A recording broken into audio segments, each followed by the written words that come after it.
This is why ayaw nila talaga ng criminal case against the VP. They want an impeachment for two reasons. Number one, ang impeachment, matatanggal siya sa pwesto at pwede nilang ipa-disqualify. Mga kababayan, nagbabalik PH News Talk. Manoorin po natin mga kababayan itong live kanya ni Attorney Trixie Angeles. Pero bago ang lahat mga kababayan, isang like at subscribe, malaking tulong na po yan sa ating channel. Malapit na po tayong mag 200 subscribers mga kababayan. Maraming salamat po sa patuloy na suporta sa ating channel. Mabuhay po kayong lahat. Mga kababayan, meron pong ipapakita sa inyo mga kababayan. Bago po tayong dumako dito kay Attorney Trixie. Ito po Yan. Ito pa. Yan. Basahin po natin. Ito muna pong ABS-CBN mga kababayan. Hinug na. Ayun, hinug na. Ano kaya yan? Ombudsman says, flood control case versus Joel Villanueva almost ready. Patay. Lagot na. Akala po siguro netong si Judas, pag lumipat siya ng panig, sa panig ni Win to Win, ma-absuelto na. Diba? Aray ko po. Kala mo pero baka gawa-gawa lang to ng ombudsman diba? Baka palabas lang to. Dapat katulad ng ginawa kay Senator Jingoy Estrada, kung talagang wala kayong tinatago, kung wala talaga kayong panggigipit na sinasabi dyan sa Senado, nyo to, gawin yung totoo to, pero baka mamaya, ayun lang, palabas lang to mga kabayan. Ito pa po, News 5 at saka sa GMA. Hindi po natin gawa-gawa yan mga kabayan No. Basahin po muna natin, ito si Judas. Plunder charges, Judas pala silang dalawa. Plunder charges versus Senator Joel, finalize na ombudsman. Patay na naman.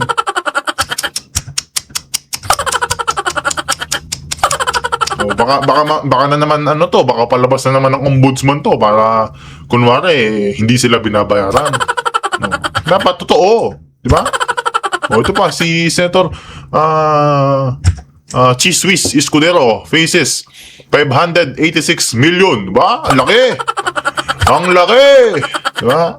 586 million plunder complaint at ombudsman denies allegation. Ayun. Mga kababayan, kung totoo man po ito, kasi, ang nag-post mo, mga malalaking media, di ba? Kung totoo man po ito mga kababayan, dapat seryosohin at gawin. Baka mamaya palabas lang po nila to para sabihin hindi po sila binabayaran at hindi po sila tinatakot para lumipat ng block lumipat ng block dun sa block ni Win to Win, di ba? Dapat gawin nilang totoo to. Ipakita nila sa publiko, di ba? Katulad ng ginawa nila kay si Joel, Senator Jingoy Estrada, na sinabi ni Senator Jingoy Estrada ilang beses daw po siyang inaalok na lumipat or talikuran ang block ni Senator Alan Peter Cayetano, pero he refused it mga kabayan. He refused it. Ang ginawa niya po nanindig po siya sa tama. Pero ito si Joel na to. Yan, si Joel. Yan, si Judas. Hindi. Nasilaw sa pera. Hindi lumipat ng block. Di ba? Talagang pero mga kabayan, matindi po talagang panggigipit sa mga senador. Ayan po. Pero sinabi po hinug na ang kaso laban kay Judas Joel Villanueva. Mga kabayan, sana po totoo to. Baka mamaya lang to, palabas lang ng ombudsman, di ba? Ulit-ulit na sinasabi ulit-ulit ka naman, PH News Talk. Kanina ka pa. Dito naman po tayo kay Attorney Trixie Angeles. Tapos Trixie Cruz Angeles, ikaw ang luminis. Sana nasa mabuti kayong kalagayan. Kanina, napansin ko, at marami na po ang nakapansin na yung sinasabi natin dati na kung sigurado na yung vote, more or less, na hindi makakaabot ng 16 votes sa impeachment para ma-impeach si VP Inday, ano yung point para ituloy pa rin ang prosecution? Ito ang tingin ko. At tingin na rin po ito ng marami na ang purpose ng impeachment na ito ay isang comms operation para siraan na lang ng siraan ang pangalang Duterte, lalong-lalo na si Vice President. Of course, meron pa rin naman tayong naririnig na possibility na magkakaroon ng CONAS at magiging paraan. Isa daw po itong comms operation na yun, di ba? Tuloy tayo. Din po ito para posibleng magamit ito na paraan para isulong pa rin ang pagbabago ng saligang batas nang sa gayon, itong kinatatakutan ng mga nakaupo ay hindi mangyari, which is of course matanggal sila from power and quite possibly humarap sila sa kanilang mga kasalanan sa taong bayan. So, ito na nga, kaya nga natatawa ako pagdating dito sa terminong accountability. Parati tayong sinasabihan, bakit ayaw ninyong ma-impeach si VP Inday? This is about accountability. Mali. This is about political persecution. Bakit? Yung kaso ni VP Inday, lalong-lalo na pagdating dito sa confidential funds, ay it's the same in so many instances. Kumbaga, kung marami dito, kung may ilan dito na nagtatrabaho o dating nagtatrabaho sa gobyerno, alam naman po natin na dahil hindi perfect ang mga taong nagpapatakbo ng gobyerno, minsan nagkakamali yan sa liquidation. Minsan dinidisallow yan ng Commission on Audit. Dapat itong si Atty. Trixie kasama sa depensa ni BP Sara. 'Di ba? Para yung 11 prosecutors, yung mga pangit ay sorry. Dapat kasi itong si Atty. Trixie Angeles napakatindi. Napakatinding abogado. Dapat ito kasama din to sa depensa ni BP Sara, 'di ba? Comment niyo po diyan sa baba kung agree po kayo doon. 'Di ba? Tuloy tayo. Pero automatic. Kung siguro ito mga kabayan, kasama sa depensa na abogado ni BP Sara, sigurado, hindi lang si Luis Tro ang ibabara ni Atty. Sheila, di ba?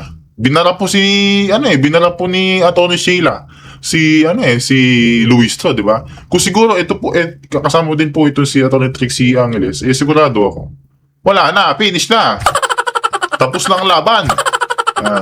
Tuloy. It becomes a criminal case? Hindi. So, ibig sabihin, kung nagkamali ka dun sa liquidation, binibigyan ka ng Commission on Audit ng maraming pagkakataon na i-correct ito o magbigay ng tamang resibo, tamang form of liquidation. Pero anong ginagawa nila dito? Pinapalabas nila na isang malaking kasalanan yung hindi tama na pag-liquidate. At na-i-explain naman dahil nasa confidential funds, confidential ang activities at ginagawa ang liquidation na ito in a manner to still continue protecting the informants. So, na-i-explain naman po ito. Alam niyo ba na in a criminal case, kapag ma-i-explain yung ganitong klaseng paggagastos, nawawala na kagad yung malis? Ibig sabihin kasi, ginamit pa rin sa tamang paraan, ginamit pa rin for a public purpose yung pera, you just needed to explain bakit ganito ang pamamaraan ng kanyang liquidation. Automatic yon. In a criminal case, tanggal yung malis. O kaya nagkakaroon na ng reasonable doubt. This is why ayaw nila talaga ng criminal case against the VP. They want an impeachment for two reasons. Number one, ang impeachment, matatanggal siya sa pwesto at pwede nilang ipa-disqualify. At dahil sui generis or in a class by itself ang impeachment, it also means na yung mga senador, being political persons, they can set the standard of what evidence will be considered enough para matanggal ang isang tao through an impeachment trial. Sa madaling sabi, kontrolado. Hindi ito ordinaryong hukuman hindi ito kaso sa hukuman na kriminal o civil na malinaw ang quantum o amount of evidence na kailangan ipakita ng prosecution. Dito, ang magde-decide ang bawat individual na senador kung para sa kanila enough na yung ebidensya na yon. Second is, impeachment is the most watched proceeding pagka in the House or in the Senate. So, ibig sabihin, garantisado ang audience dito. At pag garantisado ang audience, syempre, hindi nila palalampasin ang pagkakataon na mabilad sila ng pabida nila sa harap ng mga kamera at magkaroon ng pagkakataon na sila yung nagsasalita para tuloy-tuloy ang paninira dun sa nasasakdal. Case in point. Case in point, Chief Justice Corona. Tignan ninyo, tama ba yung quantum of evidence? Pinahiya yung tao, tinanggal sa pwesto. Hindi lang yon dahil sa dami, sa tagal ng pagbibilad sa kanya, sa negative publicity, pag lumalabas siya sa publiko, sinisigawan siya at binubu siya ng mga tao. Tulad that one time, nung pumunta siya dun sa parang Million Man March, dun sa rally sa Luneta. Pinagsisisigawan siya dun, minumura siya, silang mag-asawa. But in the end, when the cases were filed in the Sandigan Bayan, to a man, every single case was dismissed. Not only was there's an absolute, not just an, kumbaga, there was not enough evidence to even prosecute the Chief Justice at the time. Walang crime. So nakikita natin na ganun ang gagawin nila dito kay VP Inday. So kung makukoncede nila na kailangan talaga 16 ang boto para ma-impeach si VP Inday, regardless of kung sino yung uma-attend, regardless of kung nakakulong yung ibang mga senador, it is 2/3 of the membership of Senate.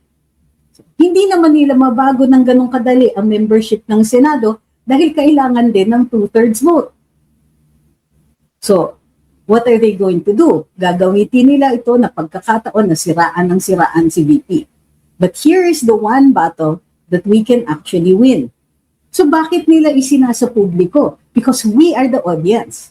Para sa kanila, hindi man enough yung boto nila para ma-judge nila si VP Inday. Ang kailangan nila ay tayo yung maghatol kay VP at ang hatol natin ay katulad ng gusto nila.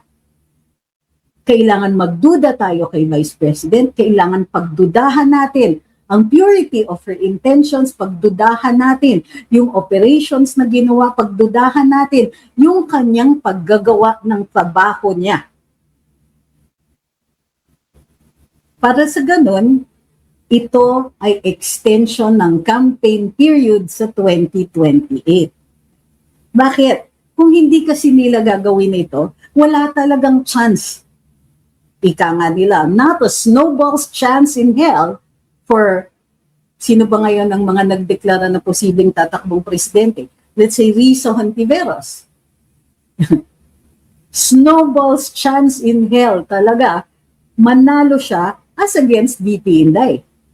But here, we can participate in this since tayo yung audience. We can give our 2 cents worth and we give that here on social media. Mga kababayan, sa mga hindi po nakakalaw, may kumakalat po na balita, di ba? Na si Risa Hontiveros daw po ay tatakbo ng presidente sa 2028. Anong laban mo nga naman kay Bibi Sara? Sabi nga nito si Atty. Trixie. Anong laban mo? Parang langgam ka lang ata kay Bibi Sara eh. Di ba? Ano kaya net satisfaction rate nitong si Risa Hontiveros? Baka mamaya, kung negative 15 si BBM, ay baka mamaya negative 10 siya. Diba? Anong laban mo kay Bibi Sara sa 2028? Tatakbo ka. Sinong kapartner mo? Sinong kapartido mo? Si Trillanes. Baka si Trillanes. Diba? Mahiya naman kayo. Wala kayong laban kay Bibi Sara. Ako na nagsasabi sa inyo, wala kayong laban kay Bibi Sara. Huwag kayong tatakbo Huwag kayong tatakbo. Yeah. In other words, this is not a battle that they can easily win. Tama. This is a battle kung saan, oy, kasama tayo. We're not just helplessly watching here. We are giving our 2 cents because the truth of the matter is they need us. Every single politician that is going to be participating in the impeachment trial, they need us. We are the audience. Pag nilayasan nila tayo, who are they performing for? At any rate, kaya nga sila nag-perform ng ganyan, kailangan nila yung boto natin. That's the long and short of it. So, while they're going to keep trying to change the 16-person requirement, the 2/3 requirement, they're going to keep trying to change that. Tanggapin na natin yon. They're going to try to convince us on social media na hindi naman pwede bumoto yung hindi sumali. Dude. The reason ganyan yung requirement, the reason it is 2/3 Mga loko kasi kayo, mga loko. is because noon may mga pagkakataon na pag ayaw nilang makaboto ang isang legislator, haharangin nila yung kotse, ibibisi nila, gagawa nila ng paraan para hindi makarating doon sa legislative assembly sa Congress or sa House. Kaya nga, it is actually a criminal offense to prevent a congressman or a senator from attending a session. And because it is, di ba, it's a crime, so it's also in the Constitution na kailangan 2/3 of the membership para hindi mag-work yung mga panis-panis na mga na strategy na i-delay nila o haharangin nila yung isang senador in this case. Ay, nakaabot siya? Oo. Saan ka tumabas? Bukas po yung sliding. Okay. Ala. Dahil May bumiyahin na naman si Bart. Nakiamed siya kanina. Opo. Nakapit ba? May ads, ah. naman. Tuloy tayo, Tonetics ay. Oo, maaga ang live po natin ngayong araw na ito kasi nag-aaral ako eh. Monday, last day of class.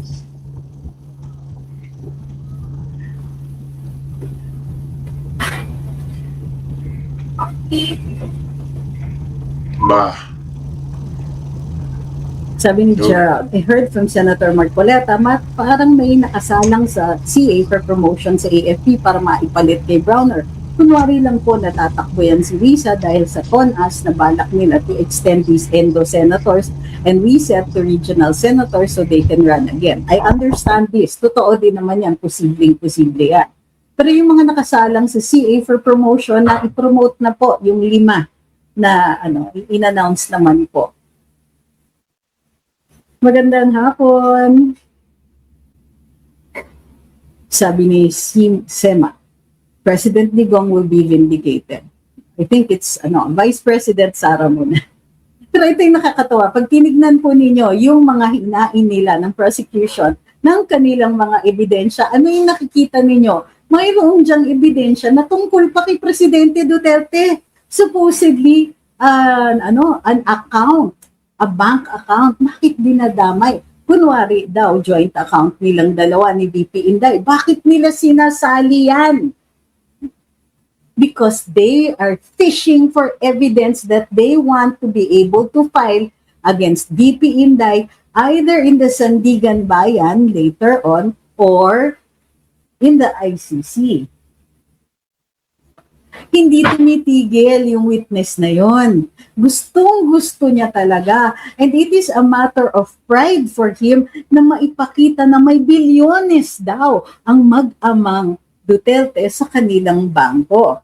It is, kumbaga, since 2016, ayaw niyang bitiwan itong issue na ito. Ang hindi ko magets is bakit pinagbibigyan ng ating mga legislators itong luho o layaw ng isang former legislator na napahiya during the 2016 campaign at hanggang ngayon ayaw bitiwan ang issue.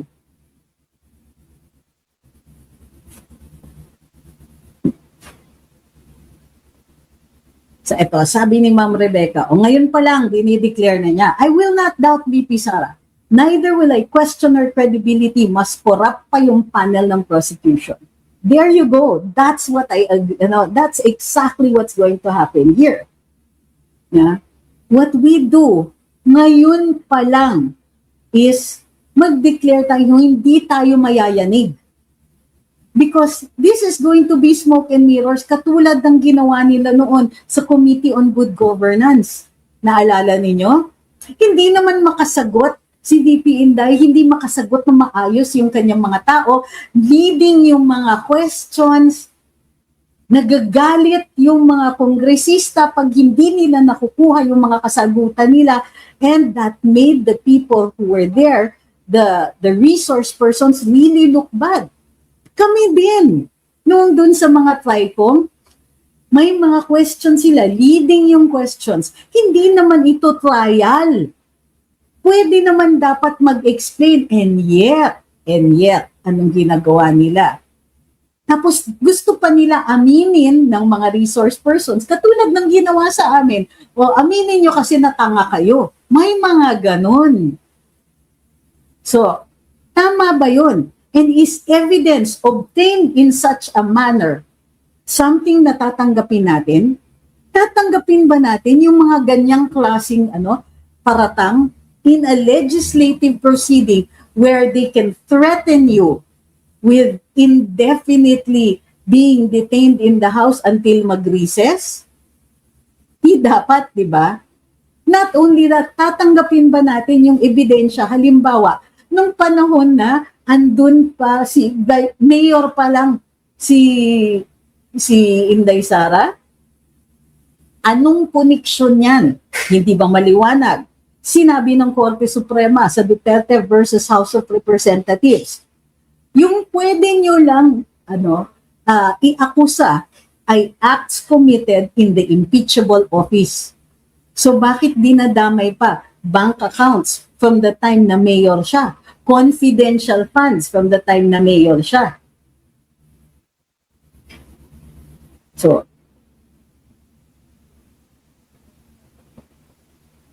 sabi ni Patato Tini, the course of action mandated by the Constitution in case of any vacancy in the Senate is a special election not later than 18 months before the next election. Therefore, the complement stands at 24.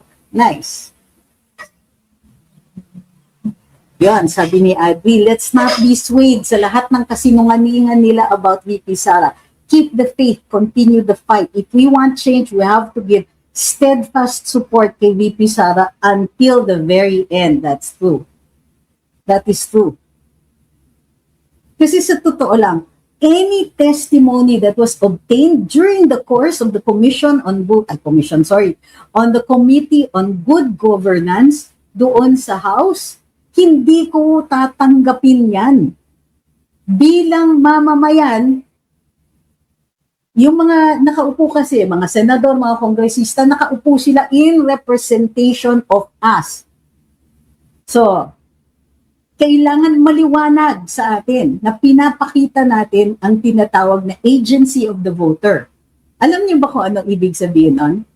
Ang isang dahilan kung bakit may freedom of speech tayo is kasi, di ba, usually, tayo namimili ng mga representante natin.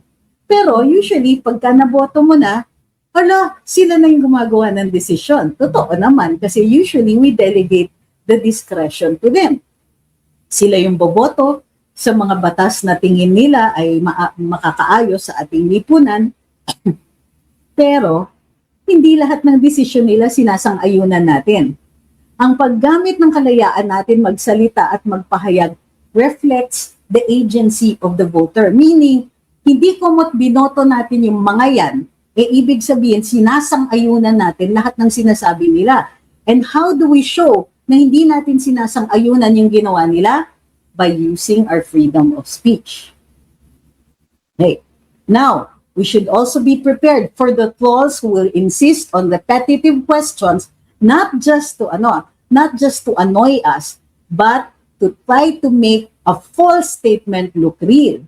Halimbawa, si Big SH, dito sa Black App, But ayaw umattend sa hearing para ma-explain niya, darling, mali ka, umattend siya. And in at least 2 of the times na umattend siya, ayaw siyang tanungin. Okay? So mali yung sinasabi niyo, she attended. Okay?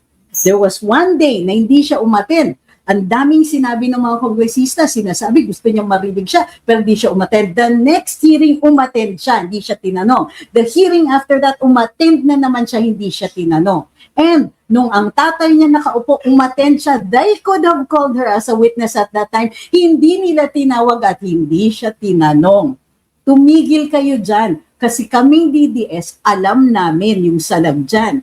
At mali yung sinasabi niyo. Di lang mali yung sinasabi niyo, malisyoso yung pagkakasabi niyo. Kasi using a question, you are spreading fake news. Mahuli sana kayo. Ay, sorry. Mahuli.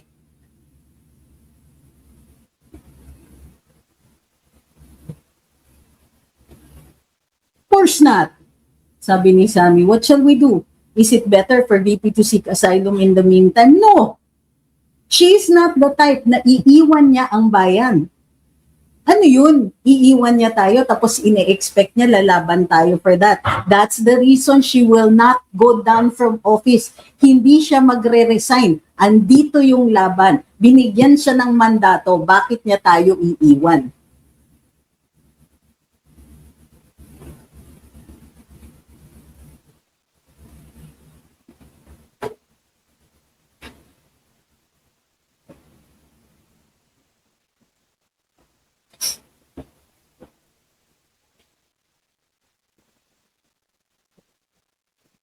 Ano ang result ng pinapasagot ang admin? Sagot lang po, comment pa lang po ang hiningi ng Korte Suprema.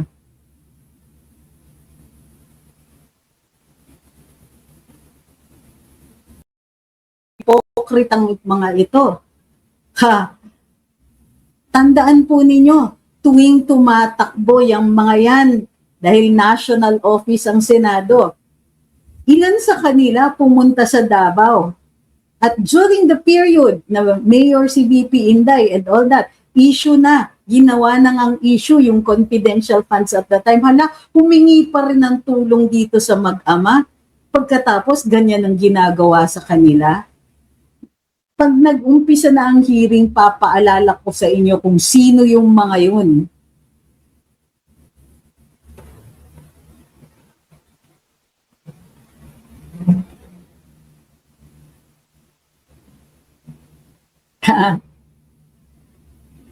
Sabi ni Ramil Sarceda, just keeping a steady pace yung sa mga comments ko, sa akin lang muna. No-overheat kasi ako kung mag-hate comment ako sa kabilang parlor. Basta firm vote ko kay President Sara 2028. Faith lang sa VP lawyers. At some point, kakailanganin na rin yung posts ninyo, sir, unless government employee or official ka. In which case, huwag niyo pong gagawin yun.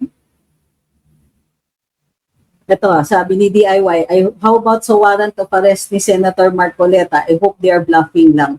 I don't think they are bluffing. Kasi, knowing the administration, they want to strike fear into the hearts of the people who resist. At ilang beses nang nagpakita ng resistance or at some kind of resistance. It's always couched in very peaceful terms, yung INC. But at the bottom of it all, they are, you know, they stand up. They stand up for us. They stand up for the rights of every person. So gusto nila na, kasi kumbaga, gagawing example si Senator Marcoleta. Dahil hindi talaga natinag. Siya talaga yung nakikita ko, not even once. Yung kumbaga, ang dami ng hinagi sa kanya, he didn't even blame. Yan nakikita ko. And not only that, he has kept his sense of humor. Senator Marcoleta, ang matibay talaga. May mga, hindi ako magugulat kung minsan maridinig natin na natakot, nawala ng loob for about 5 minutes yung ibang mga senador. Si Senator Marcoleta, di ba, sa kasagsagan ng siege ng Senado, sinabihan siya ni Senator Pia, stay away from the window. umupo lang at kumain. Wala lang ang hopya nun, cookies yata yung naandun sa lamesa. Ganong ka-chill si Senator Marcoleta. So, bakit ko sinasabi na kailangan natin mag-participate ngayon? Kasi Sobrang tapang po kasi nitong si Senator Duante Marcoleta. Diba? Pa-chill-chill lang to po. Ayan, sinabi, kumakain ng hopya. Yung favorite niyang hopya. Anong hopya kaya yun? Hopyang munggo? O hopyang ube? Chill-chill lang. Gumagano si Senator Marcoleta. Nagpababarilat sa loob ng Senado. Kumakain ng hopya. Diba? Kasi sobrang lang yun, sobrang tapang noon, di ba? Lahat ng mga corrupt diyan, tawag dito, yung nagtatanong siya para lumabas ang katotohanan. Ganun po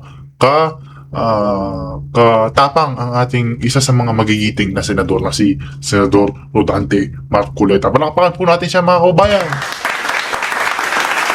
Yan. Tuloy po tayo dito kay Atty. Trixie Angeles G. Batin natin ang mainstream eh. And yes, sometimes, di ba, nagpapa-interview ako, may programa ako sa mainstream media and all that. But let's not kid ourselves. Except for the mainstream media that is primarily online. Yun, nakikita ko. Ire-report nila, katulad ng programa ko. Ire-report natin yan. Pero yung iba, hindi nila gagawin. At asahan ninyo kung ire-report nila, posibleng may killing, di ba? So, kailangan, now more than ever, pag nag-umpisa ang pagdidinig ng impeachment ni VP Inday, we need to be heard, all of us, whether it is by comments, your likes, and all that, you must be heard. Posts, of course, importante yan. Tignan nyo nga si Attorney Falsis. Supposedly, ilang billion daw ang reactions na about certain people at ginagawa niya yung ebidensya doon sa popularity ng mga politiko na yon whose names were mentioned several billion times, like a billion times. Okay? Wag naman.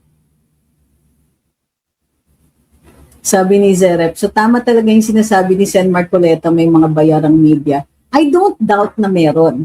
Pero, yung iba Nako po, ayun na naman tayo sa bayarang media, di ba? Ito sinabi po yan ng isa sa mga testigo sa Blue Ribbon Committee noong hearing dito sa panig nila Senator Rodante Marcoleta. Pero ang nagtuloy po doon sila Mike Defensor, no? Sinabi po na ayan anong pangalan na yung Clavio, si Arnold Clavio ba yun? Yun, binabayaran daw ho, di ba? Pero parang ito naman si Arnold, hindi, sa bagay, di ba? Sino ba namang bayaran ka tapos aamin ka, di ba? Siyempre pagtatanggol mo yung sarili mo, di ba? Ganun yun, di ba? Sasabihin, sinabi po ni Arnold Clavio na hindi daw po siya tumatanggap ng bayad para tumahimik sa media. Hindi natin alam, di ba? Baka totoo, di ba? Ipoprotekta sila ng interest ng mga negosyante na may-ari ng kanilang media outfit. O kung negosyante yun, at kailangan nilang magpakyut sa ilang mga senador at kongresista dahil baka naman gumawa ng batas na mapapahamak yung kanilang mga negosyo. May killing lahat. Lahat, wala tayong masasabi na. Pero there are some who have less killing than others. Because that's what it is about freedom of expression, of speech and of the press. You can say anything you want. Walang requirement of objectivity ang freedom of speech. Pwede kang magsalita ng opinion, saloobin mo.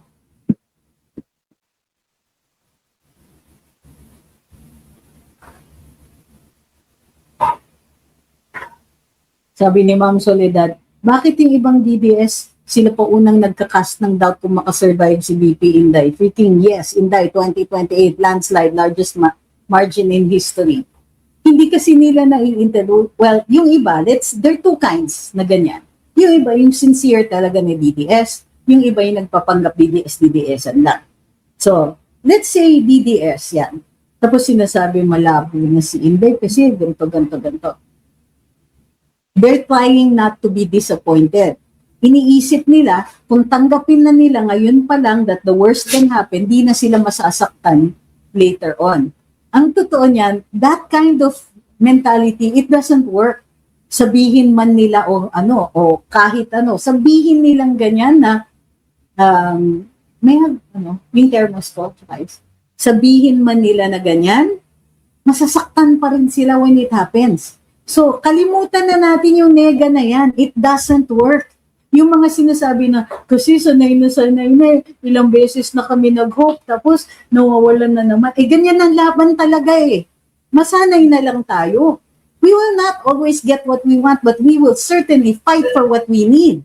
And we need VP Inday as president. It is a need na hindi na pwede yung mga mamaya, mga kasanggalang o kabarok lang nung mga nakaupo ang pumalit.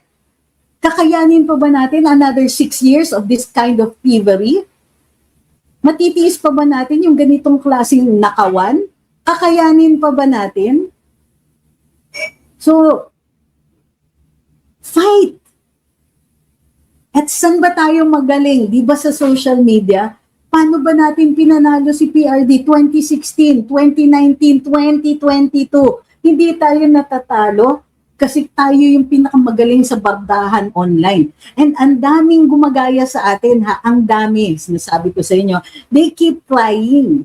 Pansinin niyo, dahil sa AI, marami na ngayon nagpo-post yung mga ang dami ng mga troll farms, di ba?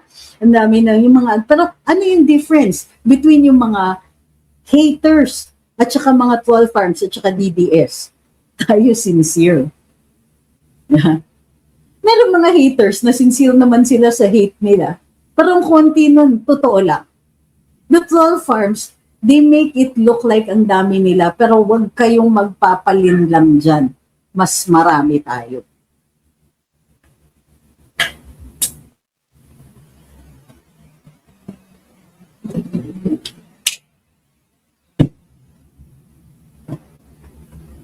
Ano po mas maigi mag-declare si BBM ng martial law para at least aware tayo na may martial law kaysa ganito na walang declaration pero the way sila kumikilos ay parang may ML. Ano ba ang tingin ninyo kung bakit sa tingin ninyo may martial law? Why do you think na undeclared martial law ito ngayon? Kasi sa totoo lang, hindi nyo na ginagamit yung term na martial law in its legal sense eh. Ginagamit nyo yung term ng martial law to describe a period in 1972 and until 1981 or 82. Yeah? You're describing a period in history, not martial law as defined by the Constitution. So sabihin ninyo sa akin, ano ang nararamdaman ninyo? Ano sa tingin ninyo ang reasons kung bakit sinasabi ninyo may undeclared martial law na? So, kasi nga, iba eh. Ibang martial law na nakalagay sa saligang batas. Martial law means it is the military that executes the laws, that enforces the laws. Imbis na PNP, military. Yun po ang pinakamalaking difference between non-martial law and martial law. Diba? So tell me, bakit sa tingin ninyo martial law na? Kung yung weaponization ng batas, hindi yan characteristic ng martial law. Ang main characteristic ng martial law is military. They're out in the streets. Sila yung nakikita natin.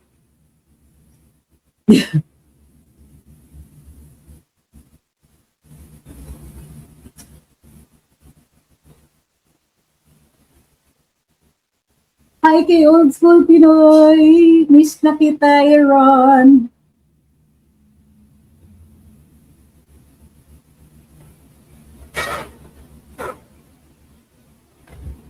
Sabi ni Indiana, alam ko malakas tayo ngayon sa social media at alam ko lumalaban talaga tayo ng patas kasi wala talagang power. So, ano yung so? Nabitin po. Yon, tama. Sabi ni Julian Swerve, all out tayo sa social media feast. mas marami tayo, mas witty tayo. Totoo naman yan. Sinasabi ko sa inyo, mas maraming talented na sa social media na DDS kaysa any other parlor.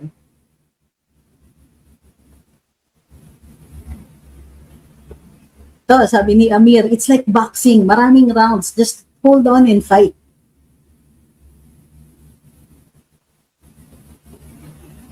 Alam nyo, dahil archaeologist ako, alam nyo yung theory of evolution? Alam nyo yan? Hindi yan survival of the fittest, hindi totoo yan. It isn't about survival of the fittest. Alam nyo kung sino yung nagsusurvive? Yung pinaka-adaptable. The species that is the most adaptable will survive. So, kunwari, ganito yan, may population ng, let's say, shellfish. Okay? Yung shellfish, may nahiwalay na population. Pero dun sa lugar kung saan sila nahiwalay, mayroon doon, let's say, pollution. Pagka tumagal na yon, matututo yung shellfish na. Sa umpisa, posibleng maraming mamatay, no? Pero yung magsusurvive dyan, magde-develop yan ng characteristics para masurvive nila yung pollution na yon. So, after a while, magiging magkaiba na yung species. Diba? Magkakaano na, ay, nag-spin off na yung isa, pero magsusurvive sila. So, sa tao, ganun din. Yung kunwari, nasa laro ka, yung laro ninyo 5 rounds. Kung sa unang round pa lang, natalo ka, tapos mag-collapse ka, umiyak ka, hindi mo kinaya, ikaw mananalo. Ikaw magsusurvive in the sport. Kung ang isang talo will destroy you. Pag 10 talo, yung makasurvive ng 10 talo at intact yung mental health, intact yung fighting spirit, grit ang tawag dyan. Yung mga bata na lumaki sa hirap, nagsusurvive, nagsasucceed, yung mayaman or nagiging successful, kung ano man ang batayan ninyo ng success. Ano yung pinaka-ano doon? Ang ingredient na yon is grit, adaptability, and survival ability. So, dapat, hindi tayo, flaky. Tama si Xperia. Ano ibig sabihin ng flaky? Konting snowflake. And ang characteristic ng DDS is, ang tibay natin. Kasi naalala nyo nung 2016, bakit tayo nanalo? Dahil sa sobrang tagal na natin tinitiis yung mga dilaw na parati tayong sinasabihan na, ay, wala tayong pera dyan kasi hampas lupa kayo. I mean, of course, they didn't actually say that. Kumbaga, parang thought bubble nila yan eh. Tiniis natin, nakikita natin, itong mga dilaw, kunwari, good versus evil, tapos sila yung good. Pero ang yayaman nila, pagkatapos nilang makaupo, parang, sige, Laban versus Marcos, paniwala naman tayo. Tapos pagkaupo nila, ano yung pinagkaiba nila kay Marcos? Wala lang martial law, yun lang yung difference. Pero pagdating dun sa nakawan, pagdating dun sa halos walang serbisyo, ang liit pala ng pinagkaiba. Tignan mo ngayon, yung nakaupo, manang-mana.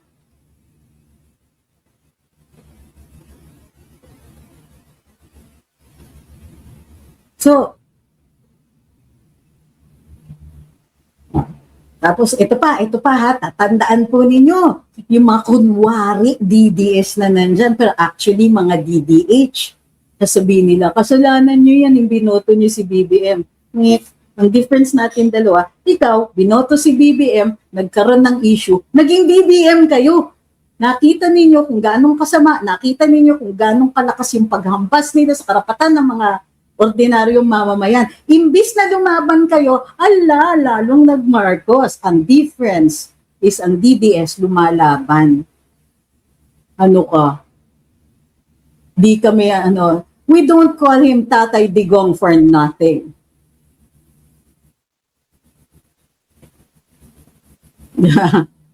Kalokohan, kasalanan nyo yan. Uy, playing the blame game. Para kang bata, no? Yung pagkaano napaaway dun sa ano, tapos nagasgasan yung tuhod. It's his fault. Kawawa naman ako. Kasalanan nila. It's their fault. Imbis na gumawa ka ng paraan para maayos ang lipunan, naghahanap ka ng ipagbibintang. Why? Does that make you feel better? Does it make your little thingy look big? Because it's somebody else's fault. Oh, please. Grow up.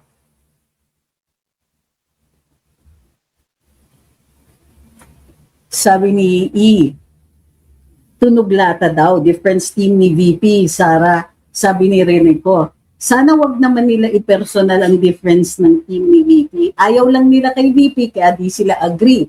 Difference, kahit mahina naman talaga ang evidence. Actually, natawa ko doon kasi sinabi niya yung tunog lata before the actual pre-trial. Diba? Wow. Interesting.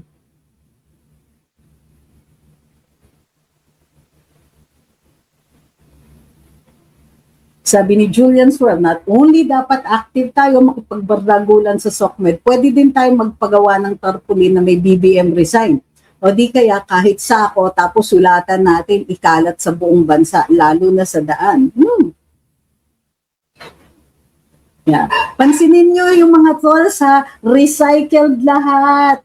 O ano, ilang buwan yun ang ginagamit yan, hindi na nga nanalo months ago. Akala ninyo mananalo kayo this time around? It's so hackneyed, but wait, masyado mahaba yung word na yun. Baka hindi kayanin ng brain cells nyo. So, porny na. Sabi ni Jar Alves, whoever thought of joining you and the other spokes in the spokes is a genius. May respetuhan kahit iba-iba kayo ng stance ng mga partners niyo po. Yes, kaya ang nagmumukhang walang ganon, eh yung mga nakaupo.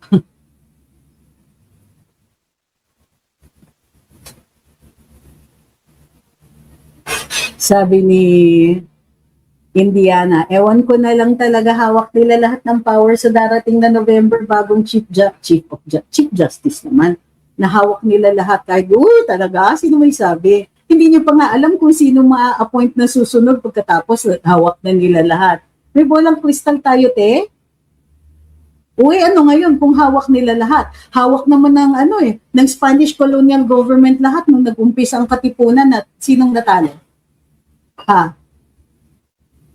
Oh, di ba? Ang US Army, napakalakas nila. The US is what? What do you call that? World power. Pero natalo sila sa Vietnam. Natalo sila sa Afghanistan. Sino may sabi na kapag hawak mo yung lahat ng mga instrumento ng kalakasan, ha? Eh, ibig sabihin matatalo tayo. Sinong nagsabi nun? O sige, kahit hawakan pa nila ang lahat.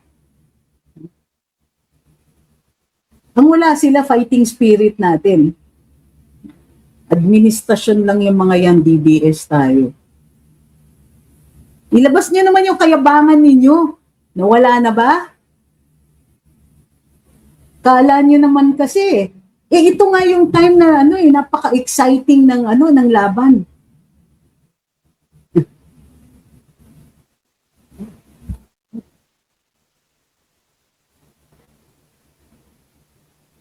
Sabi ni Rioli, liabilities sila lahat sa pagkaka-expose ng mga Marines at sa Senado. Pwede. Sabi ni Soledad, all out 2028 for President. Soled Badong Kangkong, sorry. All out 2028, President Inday. Yan, yun. Ganito yan eh. Ang mga katipunero, they were outnumbered. Ang dami-daming, hindi sila outnumbered, sorry. Sino yung may weapons? Yung kabila. Anong sandata ng katipunan? Mga bolo at saka mga ninakaw na na baril. Diba? Agaw armas eh. Yan ang style eh. Bumili din naman ng armas later on sina Aguinaldo. Pero, outgunned. Eh, sino ba ang nanalo? Dinaan natin sa dami. At yan ang pinakalakas natin. Di na kaya natin idaan sa dami.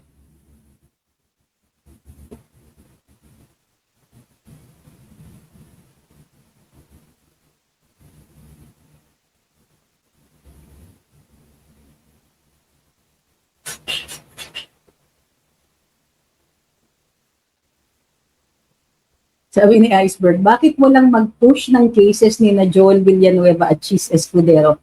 Pareho ng ginagawa nila kina Jinggoy at Marcoleta. That way mararamdaman nila na di nila lalo maabot ang 16 counts na kailangan nila.